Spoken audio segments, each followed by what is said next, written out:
Olá, aluno, olá, aluna, seja bem-vindo, seja bem-vinda. Eu sou o professor Lúcio Caldeira, professor aqui da disciplina de Anatomofisiologia do Corpo Humano. Irei trabalhar aqui o conteúdo de sistema endócrino e reprodutor, nessa quarta aula prática da disciplina. Então, nós iremos observar ali várias regiões do nosso corpo, conhecida como glândulas endócrinas, que vão ali produzir alguns hormônios ou secretar alguns hormônios, algumas substâncias que têm um papel importante na regulação de diversas funções fisiológicas, e diversas funções celulares distintas, ao qual nós podemos ali estimular a produção de alguns hormônios frente a algumas situações que envolvem não somente os hábitos que podem ser de atividade física, mas também os hábitos alimentares, mas ao processo de crescimento e desenvolvimento que vai modificando, por exemplo, a estrutura corporal, ao qual vai se desenvolvendo o corpo humano desde o período o período de concepção até o período de velhice. Então, todo o nosso corpo, todas as funções fisiológicas, em grande parte, elas são moduladas pela resposta endócrina, que tem ali os órgãos e as glândulas endócrinas como células hospedeiras dessas substâncias que vão secretar para que as funções fisiológicas do nosso organismo e funções celulares e teciduais possam ocorrer de maneira equilibrada, obedecendo ali fatores da homeostase ou dos desafios que são impostos a essa homeostase. Então, esses órgãos ou essas glândulas têm um papel importante no bom funcionamento do nosso organismo. E também dos órgãos reprodutores, que não somente são utilizados para reprodução humana, mas também são órgãos que produzem e que liberam alguns hormônios e que comunicam ali com outras regiões e outras células para funcionamento do nosso organismo. Então, nós iremos observar a localização anatômica, principalmente dessas glândulas, onde elas estão localizadas, basicamente quais são as principais substâncias que elas produzem, o que é uma resposta endócrina e qual que é a diferença da resposta endócrina para a resposta exócrina, por exemplo. Então, nós temos ali algumas questões que nós podemos avançar já nessa aula prática da disciplina de Anatomofisiologia do Corpo Humano, voltado para o curso aí de Educação Física, tudo bem? Então, nós vamos avançando no quadro e observar quais serão os assuntos a serem apresentados aqui na nossa aula. Então, a nossa unidade de ensino é a unidade de ensino 4, que tem ali como função básica apresentar uma estrutura e função do sistema endócrino e do sistema reprodutor. Então, para que a gente possa avançar sobre esse conteúdo, é importante nós estarmos atentos aos objetivos que serão traçados aqui nessa aula. Então, o objetivo básico que seria desenvolver alguns conhecimentos, em relação ao estudo da anatomia, do sistema endócrino e do sistema reprodutor. E como nós vamos utilizar essa ferramenta pedagógica, que está sendo utilizado, que foi utilizado inclusive nas outras aulas, que é a ferramenta da base OVD disponibilizada ali na nossa biblioteca virtual, através da plataforma Wolters Kluwer, ali que tem a base OVD como uma ferramenta importante do ponto de vista anatômico, mostrando imagens em 3D, podendo observar e utilizar dessas imagens para fazer uma análise mais profunda de alguns tecidos, da estrutura de algum órgão, de algum componente anatômico, ao qual nós conseguimos visualizar de maneira um pouco mais facilitada, inclusive utilizando essa ferramenta. Então, é uma ferramenta que durante as nossas aulas práticas foram utilizadas e também vai ser utilizada na aula de hoje, nessa aula prática da disciplina de Anatomofisiologia com relação ao sistema endócrino e sistema reprodutor.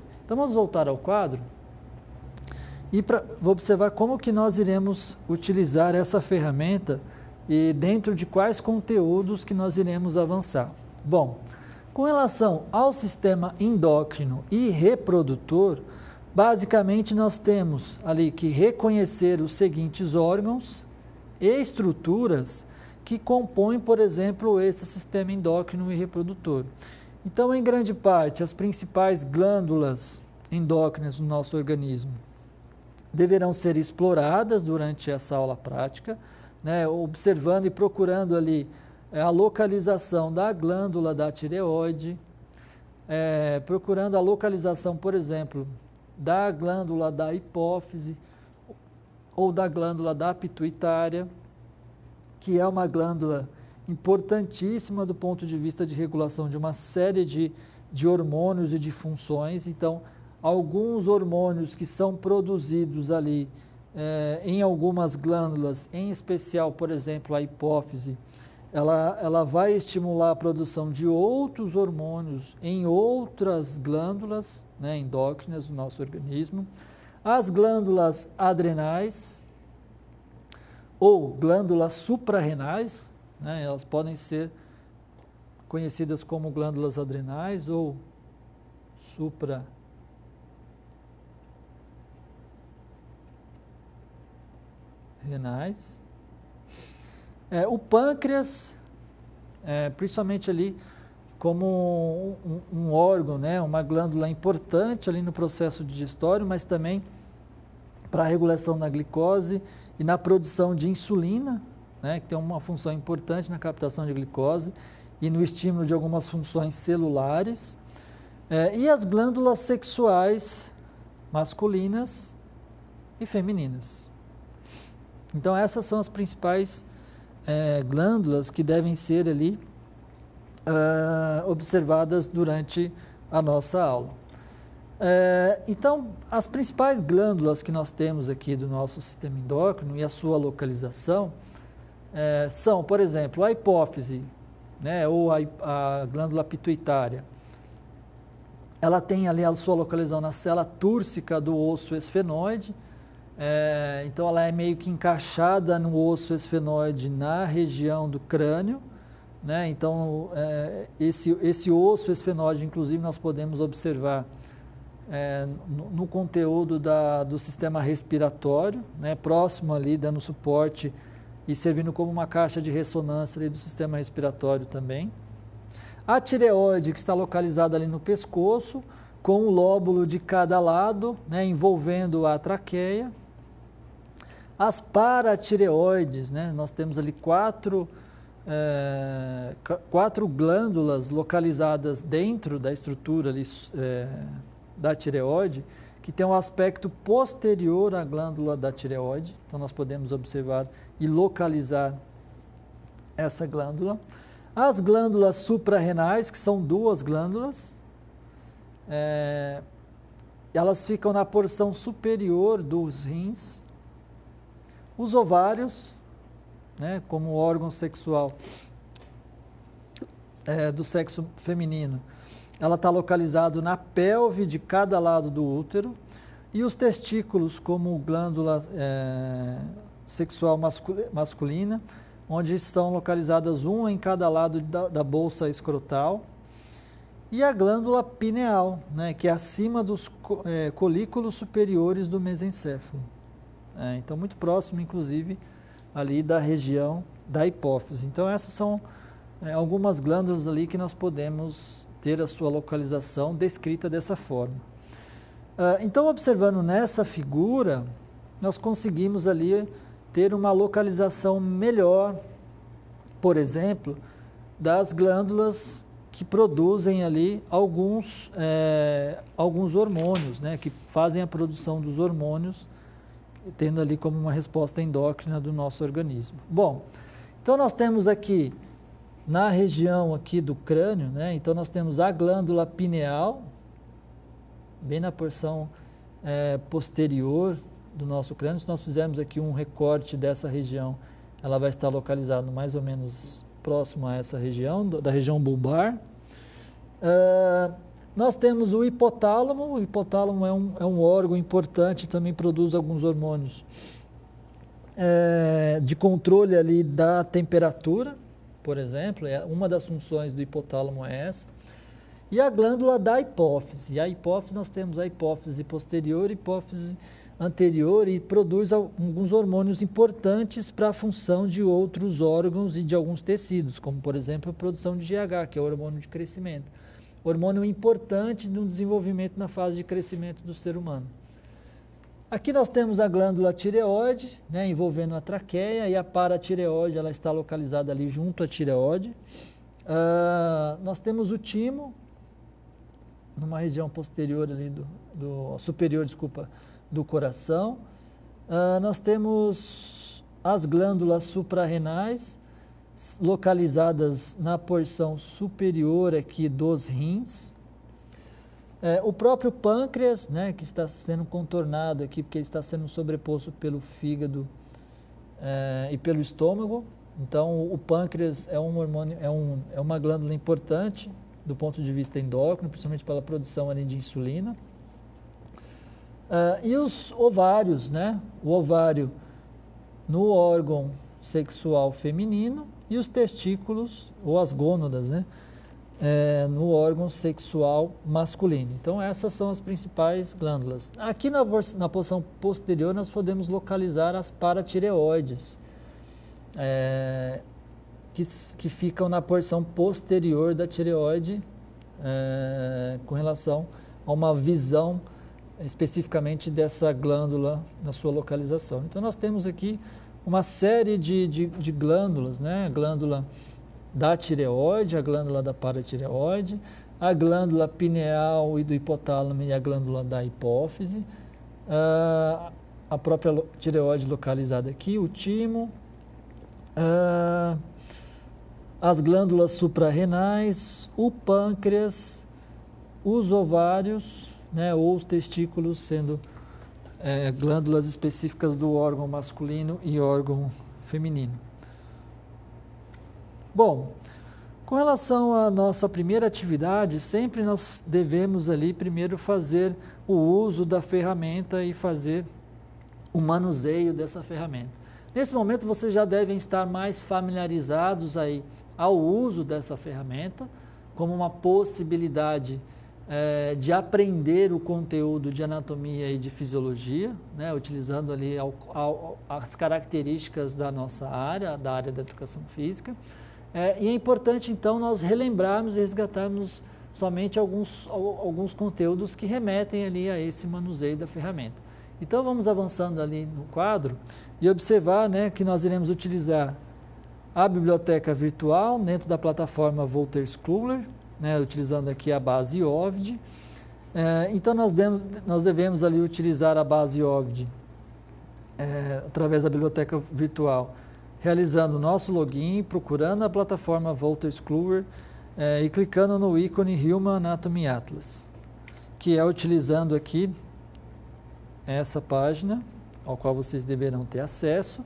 Clicando no ícone Wolters-Kluwer, vai abrir uma outra página, ao qual vocês deverão, né, clicar no ícone Human Anatomy Atlas, para que a gente possa ter acesso à ferramenta.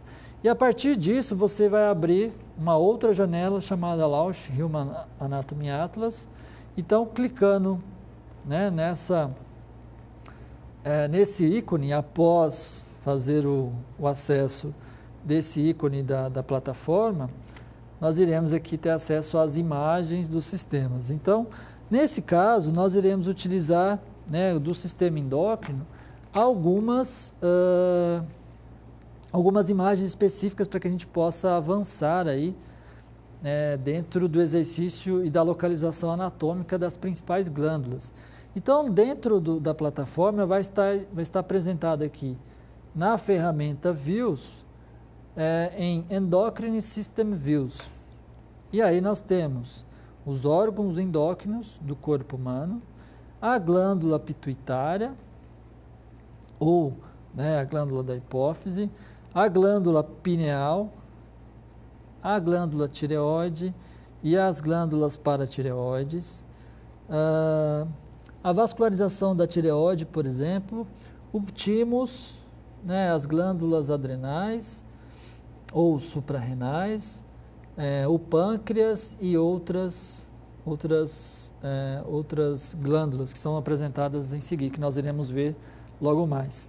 E os órgãos reprodutores, né? Nós iremos ver, logo abaixo vai estar sendo apresentado em Reproductive System Views, em sistema reprodutivo, reprodutor do sexo masculino, a região pélvica, né, da região do sexo masculino, a genitália interna masculina, a região da próstata, a secção ou corte transverso, né, da região da próstata, os testículos e a secção dos testículos, e na sequência nós vamos observar ali as vesículas seminais, a genitália externa e o ducto ou outros componentes do sistema reprodutor. Mas nós também temos as imagens que serão apresentadas do sexo feminino e nós iremos observar logo adiante.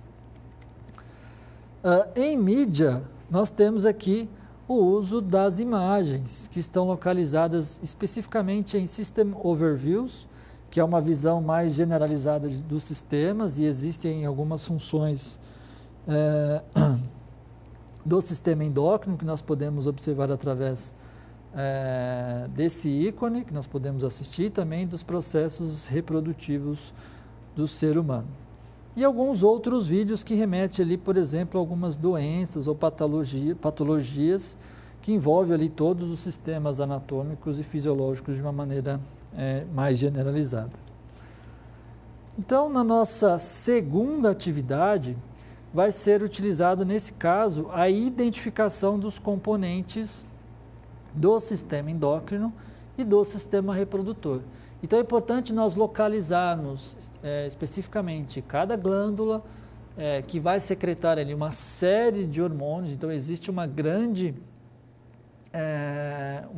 lista de hormônios que tem ali as suas funções. Lembrando que a função endócrina ela não é exclusiva, né, do ponto de vista regulatório e fisiológico das células ou dos sistemas fisiológicos do nosso organismo. Existem outros caminhos e outras células que também fazem a comunicação, a liberação de alguns componentes que estimulam ali as suas funções, sejam das células vizinhas ou de tecidos um pouco mais distantes e que fazem também papel fisiológico importante. Então, nós temos aí uma série de alternativas fisiológicas, mais que o sistema endócrino, ele tem ali um eixo principal, estrutural, do ponto de vista de regulação de uma série de funções do nosso organismo. Tudo bem? Vamos então ao quadro e ver quais serão os sistemas, né, ou as glândulas, ou as partes anatômicas que deverão ser exploradas na nossa aula prática. Então, nós temos aqui a glândula tireoide, que deve ser ali explorada, a glândula da hipófise, as glândulas adrenais, o pâncreas e as glândulas sexuais, masculinas e femininas. Nesse caso, nós iremos acessar algumas partes da seção, né, chamada Endocrine System Views, ali do nosso software. E aí nós iremos fazer a busca e o aprofundamento anatômico de diversas partes, de 5 partes, né, dos órgãos endócrinos, especificamente avançando mais nas glândulas adrenais e no pâncreas, podemos ter ali uma visão e uma localização de uma forma mais fácil. A glândula pituitária, de maneira específica, né, ou a hipófise, a glândula da tireoide, as glândulas adrenais ou suprarrenais, de maneira já específica, e o pâncreas e aqui o fígado, né? Então, nós temos ali essas regiões a serem exploradas na nossa aula. Então, o que vai ser demonstrado? Lá no sistema, no software de vocês, nós deveremos explorar essas glândulas de maneira específica. Então, está sendo circulados aqui os órgãos endócrinos, que é a primeira alternativa, ou o primeiro segmento anatômico que está sendo apresentado pelo sistema, ou pela plataforma, a glândula pituitária, ou a hipófise, a tireoide, nós podemos ver também aqui, inclusive, as glândulas paratireoides, A glândula ou as glândulas adrenais, o pâncreas e o fígado. E aqui nós podemos, especificamente, se sobrar tempo na atividade de vocês ou em outro momento, avançar um pouco mais sobre as gônadas do sexo masculino, né? Ou as gônadas do sexo feminino. Então, quando nós vamos observar lá no software, a plataforma ela não está abrindo agora no momento para mim, que é o que vai abrir para vocês, mas nós temos um software aqui que tem as mesmas funções e é a mesma plataforma que fica disponível para vocês acessarem aí na biblioteca virtual. Então, quando nós fazemos uso aqui da plataforma, nós vamos... Opa! Ela deu uma travadinha aqui. Então, eu vou fechar e vou abrir o software novamente.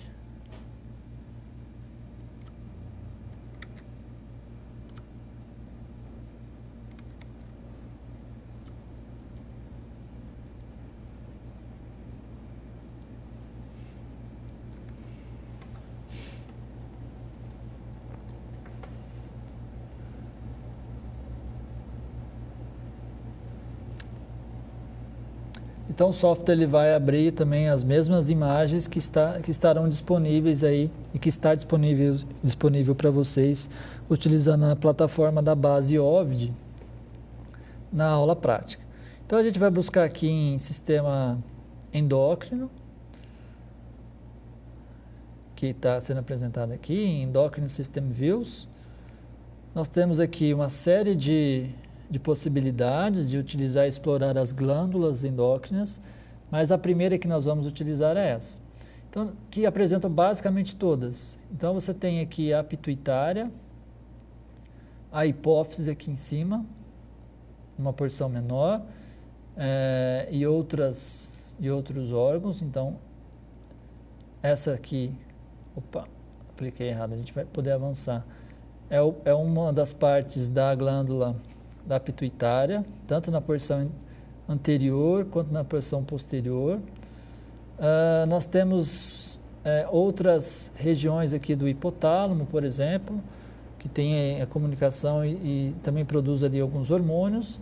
Bom, aqui nós temos a nossa tireoide, e na porção posterior a paratireoide. Aqui a região dos rins, esse é o pâncreas. Então, nós temos a parte central, que é chamada de corpo do pâncreas, a cabeça do pâncreas, né? Ou uma cauda, né? Que é a parte chamada de cauda da região do pâncreas.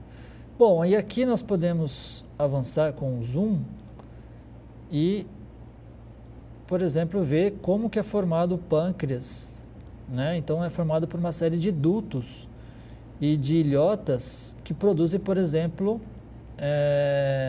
a insulina.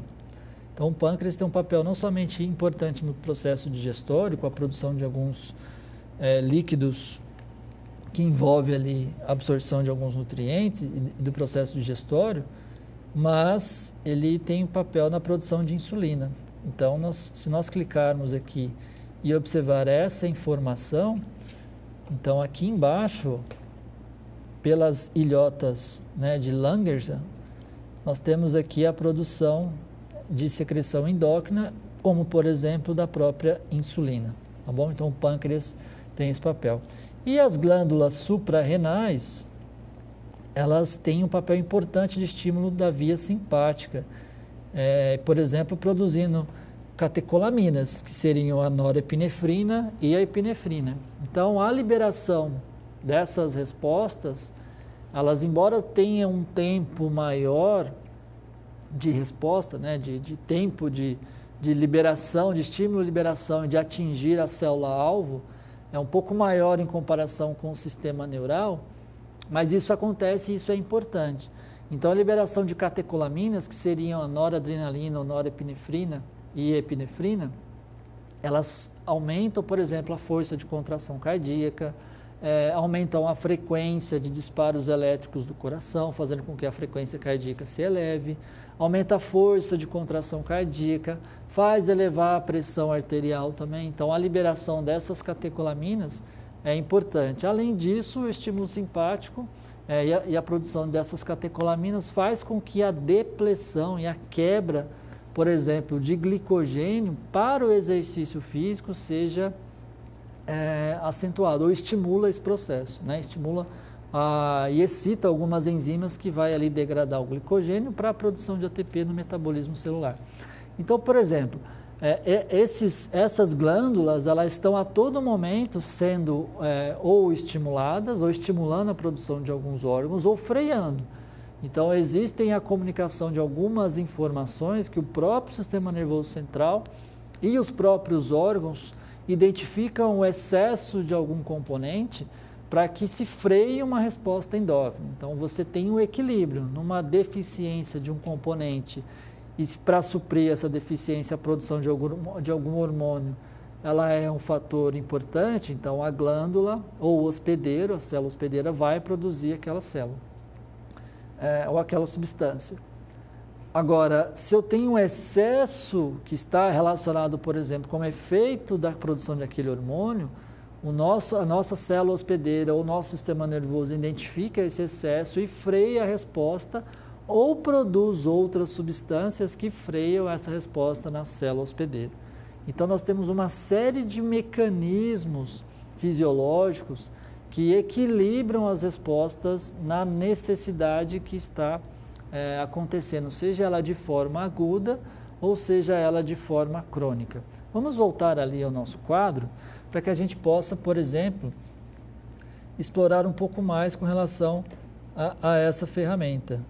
Né? Então, aqui nós temos, eu vou retirar aqui essa porção do duodeno, para que a gente possa ter uma visão melhor aqui do nosso pâncreas e da região das suprarrenais. Nós temos aqui os rins também, e numa porção mais inferior, nós temos os órgãos masculino e feminino. Né? Então, aqui nós temos o órgão, por exemplo, sexual, ou a face, né, do órgão sexual masculino, mas se eu procurar o feminino, acho que tem uma funçãozinha aqui que a gente consegue trocar e fazer a utilização da informação anatômica do sexo feminino, do sistema reprodutivo, tá bom? Então nós conseguimos fazer essa alteração nessa ferramenta também. Voltando então no nosso quadro, então essas são as principais funções que nós podemos e que nós teremos que explorar nessa aula prática.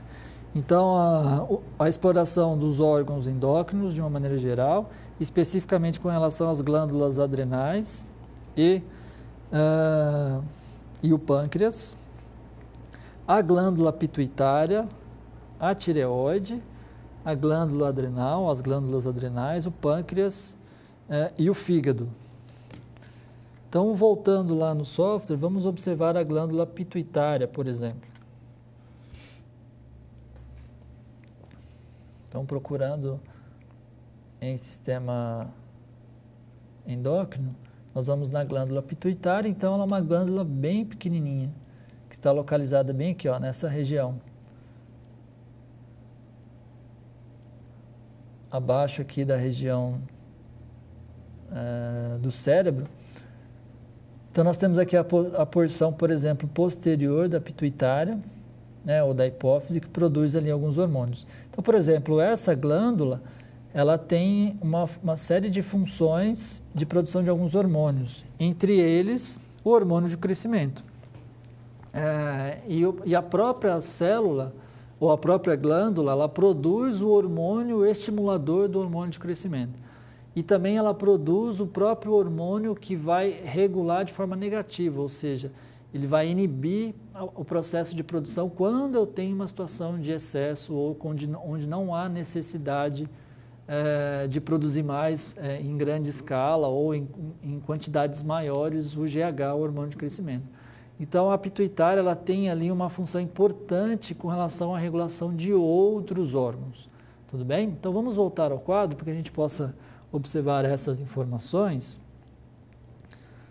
e ver a localização. Então, a glândula da hipófise, ela vai comunicar, por exemplo, com os ovários, com a produção de alguns hormônios, ou os testículos. Ela gera a liberação de alguns hormônios que vai agir especificamente em outros tecidos, como a pele, como o osso. Ela vai produzir hormônios que vão, por exemplo, agir na glândula suprarrenal para produzir outros hormônios. Ela vai produzir, por exemplo, tireotropina, que vai ali agir na própria tireoide para produzir o hormônio tireodânio. Então, você tem ali uma série de outras funções ao qual a glândula pituitária ou a glândula adrenal ela é importante. Voltando aqui com relação ao nosso quadro, nós podemos observar outras funções hormonais ou do sistema endócrino que está relacionado, por exemplo, aqui com a tireoide. Então, a tireoide ela está localizada aqui envolvendo a cartilagem da traqueia e ela produz ali uma série de hormônios que está principalmente relacionado ao metabolismo e na porção posterior nós temos 4 glândulas que é chamada de paratireoide, que ela libera ali um hormônio chamado paratormônio e tem uma função importante na regulação de uma série de funções do corpo. Então, a glândula da tireoide, né? Então, ela é uma glândula um pouco maior, que produz ali os hormônios tiroxina e triidoritionina, que são os hormônios chamados de T3 e T4, que tem um papel importante ali no metabolismo, né? Para aumentar o metabolismo, para reduzir o metabolismo. Por exemplo, quando nós estamos numa situação de calor ou de frio, onde o metabolismo precisa ser acelerado, né, para a produção de calor no corpo, para aumentar a retenção de calor na exposição no ambiente muito frio. Então, o metabolismo ele acelera. Então, a exposição ao inverno, a liberação de alguns hormônios, o hipotálamo comunica ali com a tireoide, para que sejam liberados hormônios que aceleram o metabolismo, né? Então, algumas doenças podem causar alguns problemas nessa glândula, né? Causando problemas relacionados a hipotireoidismo ou hipertireoidismo, né? Que tem impactos especificamente, inclusive, no ganho ou na perda de peso. Então, você tem ali as duas possibilidades, né? Os dois problemas que podem acontecer. Então, essa glândula tem um papel importante na regulação de uma série de outras funções metabólicas no nosso organismo. Vamos voltar ao nosso quadro e retomar ali a nossa plataforma para que a gente possa avançar com relação a outras possibilidades. As glândulas adrenais, então, elas estão ali numa porção acima, né, uma porção superior dos rins, e as glândulas suprarrenais, elas produzem uma série de outros hormônios, né, uma resposta endócrina muito importante. Além das catecolaminas, por exemplo, norepinefrina, ou epinefrina, ou noradrenalina e adrenalina, elas produzem cortisol, né, que é um hormônio que está relacionado ao estresse ou à resistência ao estresse. E o cortisol ele tem uma oscilação circadiana, né, que tem um impacto muito importante na maneira com que nós interagimos com o ambiente. Então, o cortisol ele tem um pico logo ao acordar ou ao despertar, para que o corpo, né, se mantenha alerta nas atividades do dia, logo ao despertar. Então, e na hora próxima às refeições, um pouco mais ao qual nós dedicamos maior tempo, maior quantidade de ingestão de alimentos, que seria o almoço ou a ceia. Você tem prévios a esses momentos uma produção de cortisol, e isso tem relação especificamente, inclusive, com a saciedade ou a necessidade de se alimentar, é um sinal na busca de alimentos, né, a produção de cortisol. E à noite, né, no período prévio ao sono, o cortisol está no nível mais baixo. Então, até algumas respostas, inclusive alguns sintomas de algumas doenças, elas se asseveram, né? Elas pioram no período noturno, justamente porque você tem a queda de alguns hormônios. E o cortisol, por exemplo, é um deles, né? E significa que você tem menos capacidade a reagir a um agente agressor. Então, o cortisol é um importante hormônio de funcionamento do nosso organismo. O excesso de cortisol, ele é prejudicial, porque ele sinaliza um processo catabólico maior.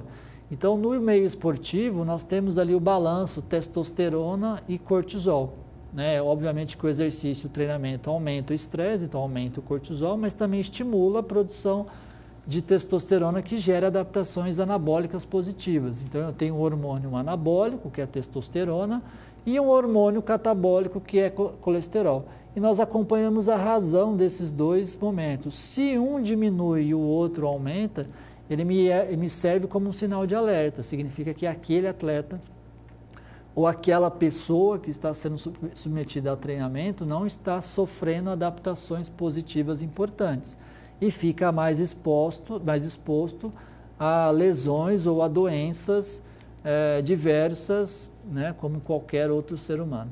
Então, é importante nós estarmos atentos à produção, à liberação de alguns hormônios, seja ela de forma circadiana, né, o ciclo circadiano influenciando na liberação de alguns hormônios ao longo do dia, ou a medida, né, utilizada a medida padrão basal de cada hormônio, para que a gente possa ter uma referência do estado endócrino ao qual o sistema está se colocando de forma a se adaptar frente a uma situação. E o treinamento físico é um deles. Vamos voltar ao nosso quadro para que a gente possa avançar no nosso conteúdo da nossa teleaula. Outras regiões anatômicas que deverão ser exploradas aí na nossa aula prática, que remete ali ao sistema urinário e ao sistema reprodutivo. Então é importante que você acesse a informação aí em Urinary System Views, do sistema urinário, lá da plataforma da base OVD, e também da Reproductive System Views. Em Urinary System Views, nós iremos explorar a região pélvica do sexo masculino e a região pélvica feminino, do sexo feminino. Em Reproductive System Views, nós iremos observar o sistema reprodutivo masculino, a região interna da genitália masculino, que é o que está sendo proposto aí inclusive pelo roteiro de aula prática, a região da próstata, os testículos e um corte seccional ou transverso dos testículos, para que a gente possa ter uma leitura dessa informação.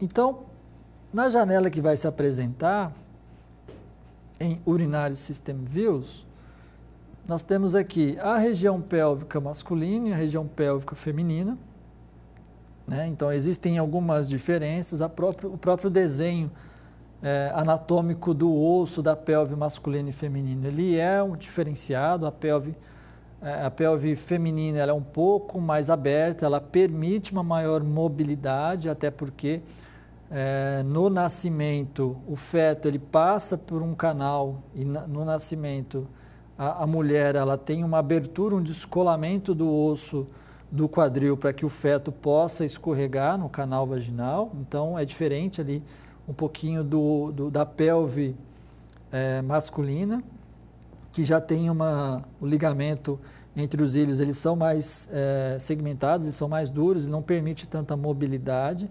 Por isso que até a flexibilidade entre homens e mulheres da região do quadril é um pouco diferente. O sistema reprodutivo do sexo masculino, a região interna, né, ou a genitália interna do sexo feminino e a região da próstata, os testículos e o corte dos testículos como como a gônada, né, ou a glândula hormonal e também reprodutiva do sexo masculino. Então, quando a gente vamos observar lá na plataforma como está sendo disposta essas imagens. Então, primeiro nós iremos procurar aqui em Urinary System Views, ao qual nós iremos procurar aqui na região pélvica masculina e feminina. Então nós temos esse ícone, só para que a gente possa ter uma visão aqui da região pélvica feminina. Nós temos aqui a bexiga, né, do sexo feminino. Nós temos aqui o osso do quadril. Então, essa região da pubis da mulher, por exemplo, ela tem um descolamento mais fácil para permitir, inclusive, que a abertura do canal vaginal ao qual o feto vai escorregar nessa região, ela tem uma abertura maior e consiga se fazer. E é muito interessante porque uma das posições mais fáceis para que isso aconteça é justamente na posição de cócoras, né, e não deixar a mulher deitada. Que tradicionalmente e através de algum momento foi alterada, né, pelos procedimentos médicos de atendimento ao parto, mas de uma maneira mais naturalizada, né, e fisiologicamente e anatomicamente isso ocorre com uma facilidade maior, desde que tenha ali todo o processo andando da forma como deve ocorrer na posição mais de cócoras, né? Então você tem ali uma facilidade com que o bebê, o feto, escorregue no parto normal nessa posição. E ficar deitada com a perna para cima, isso dificulta o processo do parto, né? Então, por isso que atualmente o próprio conhecimento científico tem identificado essas questões e mudado, inclusive, a orientação por questões ali anatômicas do próprio parto normal. Vamos voltar ali ao nosso quadro. E observar aqui outros componentes anatômicos dessa região. Então, aqui nós temos o canal da uretra feminino, nós temos aqui a genitália e o órgão sexual feminino, né, que é formado ali pelo prepúcio, pelos lábios internos e os lábios externos. Aqui nós temos o útero, o corpo do útero. Aqui nós temos os ovários, né, do lado direito e do lado esquerdo, que ele está mais escondido aqui, porque nós temos o quadril, então nós vamos retirar aqui o osso para que a gente possa, e os vasos, para que a gente possa localizar, por exemplo, deixa eu retirar aqui, os músculos, para que a gente possa ver o ovário aqui do lado esquerdo, né, que fica mais escondido aqui nessa imagem. Tudo bem? Então, essa é uma forma da gente explorar, de nós explorarmos anatomicamente os órgãos do sistema urinário, por exemplo, e a pelve da região do sexo feminino. Então, vamos voltar à nossa aula, ao nosso slide, para que a gente possa avançar na próxima atividade. Essa atividade, ela já remete às funções desse sistema endócrino e reprodutor. Então, é importante nós compreendermos a localização de cada componente ou de cada parte anatômica de cada órgão, por exemplo, seja ele das glândulas endócrinas ou do sistema reprodutor, porque obviamente tem ali uma relação entre si, esses dois sistemas, mas é importante com que nós tenhamos condições de observar as funções, né? Embora a localização anatômica ela seja importantíssima do ponto de vista biológico, mas também a compreensão fisiológica daquele papel, daquela glândula, daquela parte anatômica, para o nosso organismo é importante, seja ela para conhecimento de processos de intervenção médica, da intervenção de outras áreas da saúde, como por exemplo da fisioterapia, da educação física, da nutrição, da enfermagem, da terapia ocupacional, da fonoaudiologia, enfim, você tem áreas específicas onde cada profissão ou cada área, né, nesse caso da saúde, que trata do corpo humano, vai avançar de maneira um pouco mais específica. Então é importante nós conhecermos ali bem esses pontos anatômicos. Então, se eu sou uma pessoa que vou trabalhar com a região da cabeça, como o pessoal da odontologia ou da fonoaudiologia, eu tenho que entender muito bem dessa anatomia, né, da região do pescoço, da cabeça, de uma maneira um pouco mais específica. Se eu vou trabalhar com atividade física ou com o corpo como um todo, a região locomotora é muito importante. E a região que influencia esse sistema locomotor, como o sistema endócrino, né, a produção de alguns hormônios, como o sistema cardiorrespiratório, como o sistema circulatório, enfim. Você tem ali conhecimentos que vão ser mais avançados em cada profissão, em cada componente do corpo, né, ou em cada segmento da própria profissão, que vai poder possibilitar um conhecimento maior em cada região de cada função fisiológica específica. Vamos voltar ali ao nosso quadro, para que a gente possa compreender algumas funções fisiológicas importantes. Então, as funções do sangue, nesse caso, quando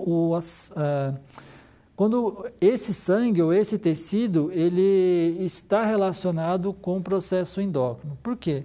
Porque ele auxilia a regular todo esse processo, né, de produção de alguns hormônios. Então, a composição química e o volume do meio interno, ou seja, o líquido intersticial, influencia e tem uma função importante na produção de alguns hormônios. Ele influencia também, ajuda a regular o metabolismo e o equilíbrio energético, a contração das fibras musculares lisas e cardíacas, as secreções glandulares, então, a concentração de hormônio ou a quantidade de algum componente no sangue pode estimular ou pode frear uma resposta hormonal, dado em alguma glândula ou função endócrina específica, e algumas atividades do sistema imunológico.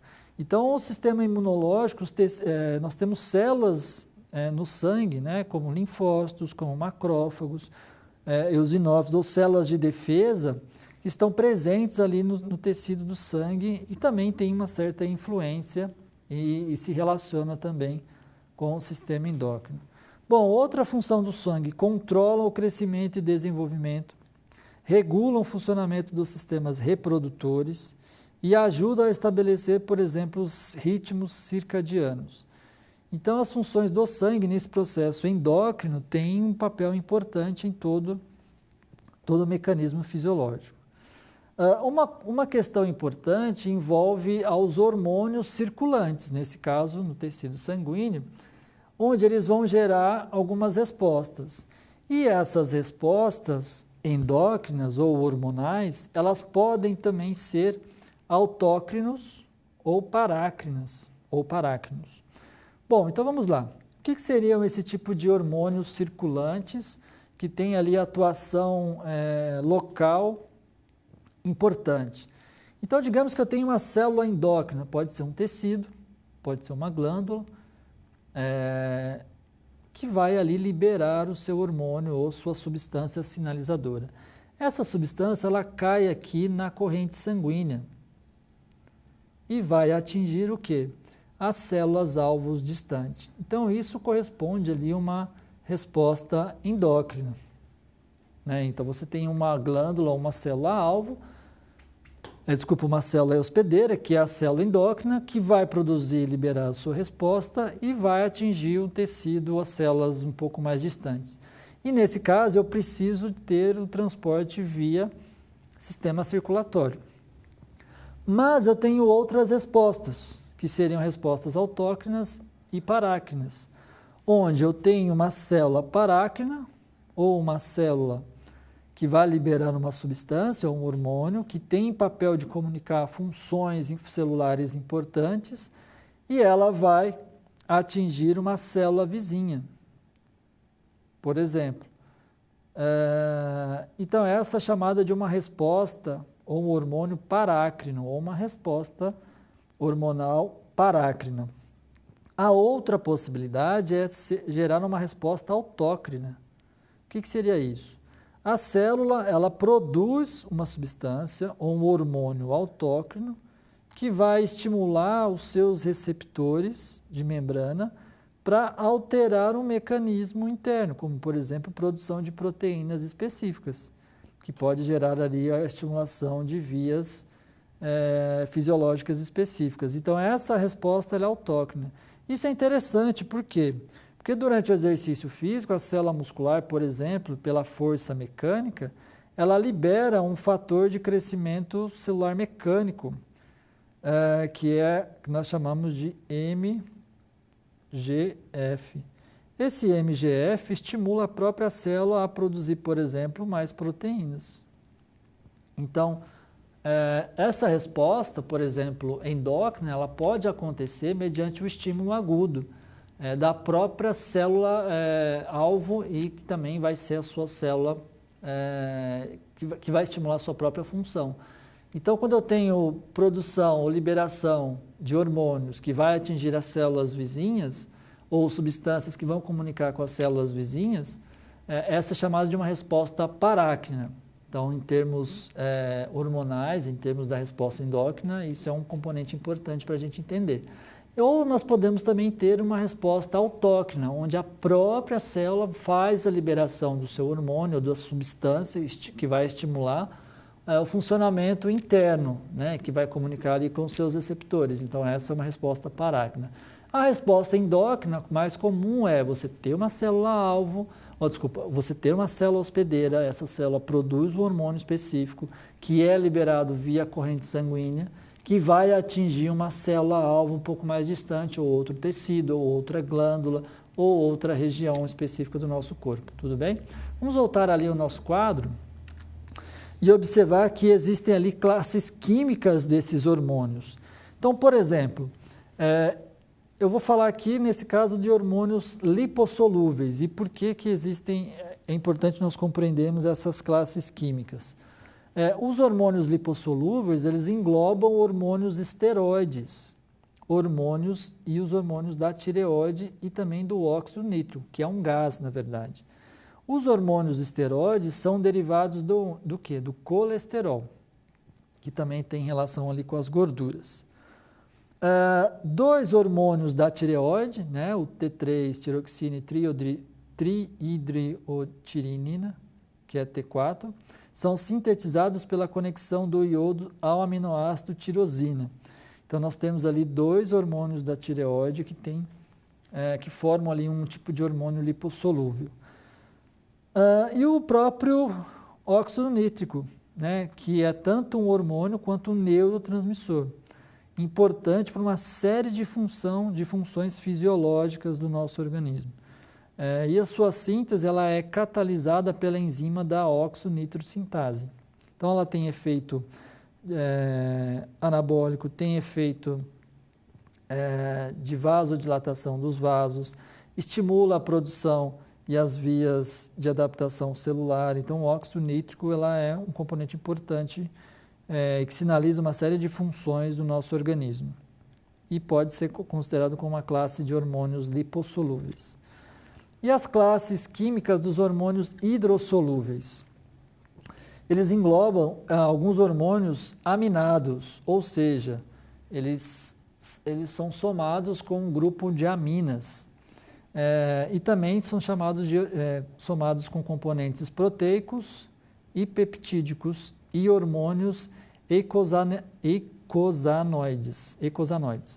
Então, os aminados, por exemplo, ela retém o quê? Um grupo de amina, que são sintetizados pela descarboxilação, né, que é a remoção do CO2 ou modificação de determinados aminoácidos. Então, as catecolaminas, como por exemplo, epinefrina, norepinefrina e a dopamina, elas são sintetizadas pela modificação do aminoácido tirosina. E a histamina, por exemplo, ela é sintetizada a partir do aminoácido histidina por mastócitos e plaquetas. E a serotonina e melatonina derivam do triptofano, por exemplo, que é um outro aminoácido, e que tem ali função fisiológica importante. Outros hormônios hidrossolúveis, que são chamados de peptídicos e proteicos, eles são polímeros de quê? De aminoácidos. O hormônio antidiurético, a ocitocina, é um hormônio que é liberado ali, principalmente durante o parto. São exemplos de hormônios peptídicos. O próprio GH humano e a insulina são hormônios proteicos. Vários hormônios proteicos, como o hormônio tireoestimulante, possuem alguns grupos de carboidratos afixados e nesse sentido, né, eles são chamados de hormônios glicoproteicos.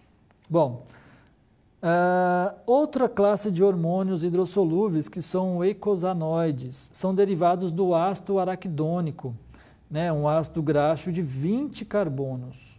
Então, faz parte ali do metabolismo das gorduras. Os dois principais tipos de eicosanoides são as prostaglandinas e os leucotrienos. Esses hormônios, né, esses eicosanoides, eles são importantes hormônios locais específicos, podendo atuar também como hormônios circulantes, para sinalizar outros processos fisiológicos do nosso organismo. Bom, por que é importante nós compreendermos que existem hormônios lipossolúveis e hidrossolúveis? Porque a forma deles atuarem na célula, e principalmente de comunicar a sua função, ela é diferente. Os hormônios hidrossolúveis, por exemplo, eles não têm uma capacidade de penetrar a membrana da célula, de forma como se fosse um transporte passivo.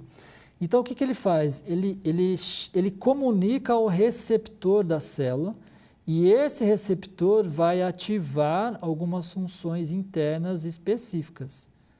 Né? E nesse caso aqui nós estamos falando do AMP cíclico, que é um mensageiro de algumas funções celulares para a produção, por exemplo, de proteínas e de outras funções do nosso organismo. Então, por exemplo, a ligação do hormônio, primeiro mensageiro, com seu receptor ativa, por exemplo, uma proteína G, que é ativada a adelinatoclinase, né, que é essa enzima aqui. E isso gera, por exemplo, consumo de ATP ou de energia. Então, o hormônio hidrossolúvel, para alterar e para estimular a função interna da célula, ele se liga com um receptor específico. Já o hormônio lipossolúvel, ele já se difunde para dentro da célula, ele tem a capacidade de penetrar a dupla camada lipídica da célula, e que vai ali estimular, por exemplo, o núcleo receptor para a produção, por exemplo, de uma nova proteína, ou de ativar proteínas específicas. Então, vejam, você tem diferentes estruturas hormonais, ou de tipos de estrutura molecular dos hormônios, que têm um papel de comunicação diferente, mas que vão gerar uma resposta de alteração das funções celulares da célula-alvo. Então, quando o hormônio chega no tecido, se for um hormônio lipossolúvel, ele penetra a dupla camada lipídica, né, e atua principalmente na produção de proteínas específicas. Já o hidrossolúvel, ele tem uma comunicação com um receptor específico, para daí desencadear numa resposta intracelular específica à sua função, que pode ali otimizar algumas adaptações de nível celular. Vamos voltar e avançar no quadro, observando que, de uma certa forma, o nosso organismo sempre está na busca de um equilíbrio, que nós chamamos de homeostasia. E o sistema endócrino, né, e também com uma série de outros tecidos, como o sistema reprodutor, ele vai ali contribuir para essa homeostasia de uma maneira sistêmica. Então, quando eu estou falando de resposta endócrina, nós não podemos localizar em uma região específica, porque ela vai desempenhar um papel importante em todas as funções do organismo. Né? Então, você tem ali respostas importantes, né, no próprio tecido epitelial da pele, no sistema esquelético, com a liberação de alguns hormônios, de acordo com algumas glândulas, no sistema muscular, no sistema nervoso, no sistema circulatório, por exemplo. Tem uma série de alterações circulatórias e cardíacas que são alteradas pela liberação de alguns hormônios que estão localizadas nas diferentes glândulas do nosso organismo, o próprio sistema linfático e sistema imune, o sistema respiratório, o sistema digestório, por exemplo, o sistema urinário e também o sistema genital. Ou seja, praticamente todas as funções do nosso organismo, elas são moduladas por uma resposta endócrina. Embora essa resposta ela seja mais lenta do que a resposta neural, por exemplo, mas ela vai acontecer com um tempo de duração também um pouco maior. Então, a resposta neural ela tem ali uma ação um pouco mais imediata e a resposta endócrina, embora ela possa comunicar com uma velocidade maior em alguns tecidos, mas ela também pode ter uma duração mais prolongada, né? E o seu efeito ser somatório, ser o resultado de um somatório de eventos para que cause ali um padrão de estímulo hormonal e que gere ali uma adaptação fisiológica importante. Então, nós temos que considerar essas informações quando nós vamos observar, né, a busca do equilíbrio da homeostasia frente aos desafios que são colocados. O próprio exercício, atividade física, ele é um fator desafiador, que provoca uma série de adaptações e exigência do nosso organismo para que se adapte a uma certa condição de estresse, que é o próprio exercício ou atividade física. Vamos então avançando aqui na parte final da nossa aula prática e tentar ali identificar algumas glândulas, alguns hormônios e uma resposta fisiológica ali característica. Então, por exemplo, a pituitária ou a hipófise, alguns exemplos, né, existem outros, mas o hormônio do crescimento é um exemplo de hormônio a ser produzido pela hipófise, o hormônio folículo-estimulante, o hormônio luteinizante, né, ou seja, o GH ele estimula o crescimento corporal, né, por fatores insulinos símiles ou semelhantes à insulina, é chamado de IGF. O hormônio folículo-estimulante e o luteinizante, eles regulam a atividade das gônadas, então tem um papel nos órgãos reprodutores também importantes. A tireoide, né, que seria o hormônio da tiroxina e triidotironina, eu sempre erro esse nome. O próprio metabolismo e fornecimento de energia, né, ou seja, alteram e estimulam essa função. A paratireoide, né, as paratireoides, produz ali o paratormônio, que regula a homeostasia dos íons de cálcio, importante no metabolismo dos ossos e também muscular, magnésio, fosfato, e também elevando os níveis sanguíneos de cálcio, magnésio, diminuindo de fosfato. As glândulas suprarrenais, alguns exemplos seriam o cortisol, a epinefrina e norepinefrina, e uma resposta fisiológica esperada seria a degradação de proteína, gliconeogênese, né, lipólise, ou processo de depressão desses componentes, dos macronutrientes, para a produção de energia, e auxilia na resistência ao estresse, né, e também efeitos semelhantes às respostas simpáticas ou estressoras. Os ovários produzem estrogênios, né, e progesterona e inibina, que é um hormônio que inibe, inclusive, os hormônios de cada um das gônadas ou dos órgãos reprodutores. Então, causa o desenvolvimento e a manutenção das características sexuais femininas, secundárias, também atua nos ciclos reprodutivos, na gravidez, na lactação e nas funções reprodutoras femininas normais. Nos testículos, a testosterona e a inibina também são produzidos por essas glândulas, que causam ali o desenvolvimento da manutenção das características sexuais masculinas e as funções normais de reprodução masculina. A glândula pineal produz ali a melatonina, que contribui ao ajuste do relógio biológico do corpo, né? Inclusive influenciando de maneira significativa na qualidade do sono, tendo ali um papel importante na fase de descanso do sono.